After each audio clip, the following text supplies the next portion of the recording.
C'est très rare, mais on peut voir parfois des gens qui mettent un Hans avec une ceinture d'origine. Ça ne marche pas, les mecs. Stop! Ça ne fonctionne pas. Il faut un harnais ici, à la place. Si tu pratiques le pilotage automobile sur circuit, à un moment va arriver la question de ton équipement pilote. Deux choses.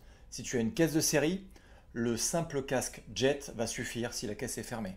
Si tu es dans une caisse ouverte de série, type Caterham par exemple, là, mieux vaudra mettre un casque intégral. Maintenant, si tu bascules dans une caisse de course avec un arceau soudé, il y a une nuance là-dessus. Si l'arceau est soudé, il faudra l'équipement complet du pilote en compétition, c'est-à-dire des bottines, une combinaison inifugée, sous-vêtements inifugés, Hans et casque. Alors, la question c'est, est-ce que ça n'est pas un peu too much? Mec, faut que tu te décides. Mon point de vue, c'est qu'on n'est jamais trop protégé. Donc si tu vas faire du circuit, bah, tu es amené à peut-être faire une sortie de piste à un moment, peut-être être coincé dans la voiture et peut-être malheureusement avoir une voiture qui prend feu. Ça peut arriver. Donc mon conseil, c'est de prendre une combinaison standard, très bien fabriquée par les Italiens par exemple, qui soit inifugée, qui te protège, et un Hans.